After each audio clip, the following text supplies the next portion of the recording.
మీ అందరికీ నా హృదయపూర్వక వందనాలు. జీవం కలిగిన దేవుని పిల్లారా, మీ హృదయాలు వెలిగించే మాటతో మరి దేవుడే ఎక్కువనే ఈ మాటలు తీసుకొని మీ ఎద్దుకు వచ్చినాడు కనుక ఈరోజు ఏ మాటల చేత మన హృదయాలు వెలిగించుకున్నాడో ఒకసారి ధ్యానం చేసుకోబోయే ముందు రాత్రి కాలం నుంచి మిమ్మల్ని, మీ కుటుంబాన్ని, మమ్మల్ని, సంఘాన్ని, భూమి మీద ఉన్న ప్రతి బిడ్డని జ్ఞాపకం చేసుకొని ఎన్నో మేలులు ఉపకారాలు చేసిన దేవుడికి ఎన్నో అపాయాల నుంచి మనల్ని తప్పించి మరొక సంవత్సరాన్ని దయాకిరీటంగా ధరింపచేసిన మరి కృపగలిగిన దేవునికి, మహిమా స్వరూపయోగు దేవునికి, మన ప్రభు మన రక్షకుడైన యేసుక్రీస్తు వారి నామంలో కృతజ్ఞతలు స్తుతులు తెలియచేసుకుంటూ జీవమగలిగిన దేవుని పిల్లారా, మరి ఈరోజు మన ఆత్మలు ఏ మాటలతో అయితే దేవుడు వెలిగించాలనుకున్నాడు ఒకసారి చూడగలిగితే కీర్తన గ్రంథం 139 అధ్యాయము 9వ వచనంలో ఒక మాట రాయబడింది.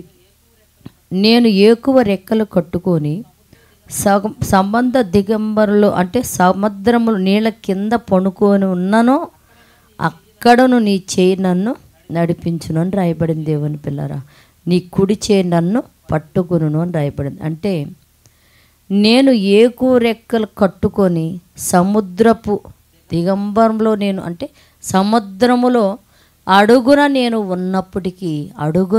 ఉన్నప్పటికీ దేవా ఇదిగో నీ కుడి చేయి నన్ను అక్కడ ఉన్నా నేను నీ చెయ్యి నన్ను నడిపించగలదు. అంటే ఒక చంటి బిడ్డను పట్టుకొని ఒక తల్లిదండ్రులు ఎట్లాగైతే నడిపిస్తారో నువ్వు నన్ను అలా నడిపించగలవు నాయనా అన్నాడు.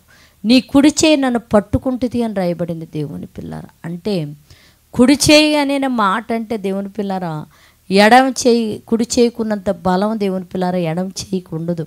ఎక్కువ నీ కుడి హస్తము నీ కుడి చేయి అని ఎక్కువ మాట్లాడుతున్నారు. మనం కూడా ఏదైనా పట్టుకునేటప్పుడు కూడా నీ కుడి చేత్తో పట్టుకో. మనం తినే ఆహారం కూడా కుడి చేయి ఉపయోగిస్తాం. అంటే బలహీనమైన పనులకన్నిటికీ ఎడమ చేయి ఎక్కువ ఉపయోగిస్తాము. ఒక మంచి చేయాలనుకున్న ప్రతి దానికి కూడా దీనిలో పట్టు ఎక్కువగా ఉంటుంది కనుక కుడి చేయి ఉపయోగిస్తుంటాం. అందుకని చెప్తున్నాడు, నీళ్ళ యొక్క కింద భాగంలో సముద్రంలో నేను పనుకున్నా, ఇదిగో నీ చేయి నన్ను పట్టుకొని నడిపించునని రాయబడింది. దేవుని పిల్లరా, నీ కుడి చేయి నన్ను పట్టుకును అని రాయబడింది. దేవుని పిల్లరా, కనుక ఒక తల్లిదండ్రులు బిడ్డ పడిపోతాడేమో, ఆపదల్లో ఉంటే నా బిడ్డను నేను పట్టుకుంటే నా దగ్గరే ఉంటే పడిపోవడానికి ఎంత జాగ్రత్త తీసుకుంటాడో దేవుడు కూడా మన జీవితాల్లో దేవుని పిల్లరా మనం తొట్టెళ్ళకుండా పడిపోకుండా ఏ ప్రమాదములేక మనం వెళ్ళినప్పటికీ మనం ఏంది చిన్నపిల్లలకు మళ్ళీ ఏకు రెక్కలు ధరించి అంటే మనం కూడా ఏదైనా చూడంగానే రెక్కలు ధరించిన పక్షిని మళ్ళీ వెళ్ళిపోయి అది ఆపత ఇరుక ఇబ్బంది అని ఆలోచించాం, దాంట్లో దూకేస్తుంటాం. మరి అక్కడి నుంచి పట్టుకొని ఆ అంధకారంలోంచి పట్టుకొని తీసుకురాగలిగిన వాడు ఎవరంటే దేవుడే. ఇది మనుషులకు అసాధ్యం. దేవుడే మనల్ని తప్పించి రక్షించగలిగిన వాడు. కనుక మనం ఆ స్థితిలో ఉన్నప్పటికీ మన చేయి వదలకుండా పట్టి నడిపించే దేవుడు మనం కలిగి ఉండటం దేవుని పిల్లారా మనకు ఎంత ధన్యత, ఎంత మేలు చెప్పు దేవుని పిల్లారా. అలాంటి దేవుడికి మనం కృతజ్ఞతాస్తుతులు చెల్లించి నిజంగా ప్రార్థన చేయబద్దులమైన ప్రార్థన చేసుకుందాం. పరిశుద్ధుడా, జీవము కలిగిన మా పరలోకపు తండ్రి నైనా, నీ కృప కలిగిన నామానికి వందనాలు నైనా. ఏ కోరెక్కలు ధరించినైనా సముద్రము యొక్క కింద భాగంలోకి వెళ్ళినప్పటికీ నైనా నీ చేయి పట్టుకొని నడిపిస్తున్నదని చెప్తున్నాడయ్యా. నీ కుడి చేయి నన్ను పట్టుకొని ఉన్నదని తండ్రి మాకు తెలియచేస్తున్నావు నైనా.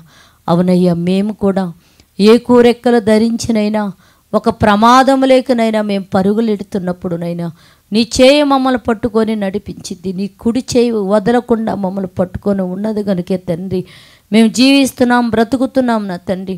2024 సంవత్సరం అంతా మా జీవితాల్లో ఎన్నో ప్రమాదాలు విరుకులైనప్పటికీ నైనా మా చేయి పట్టుకొని నైనా తిరిగి 2025లో మమ్మల్ని ప్రవేశపెట్టి మరొక సంవత్సరాన్ని దయాకిరీటంగా నువ్వు ధరింపచేసినందుకు వందనాలు నైనా.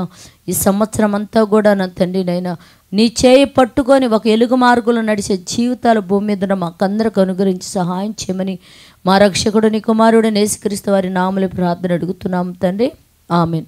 మీ అందరికీ నా హృదయపూర్వక వందనములు, ధన్యవాదాలు.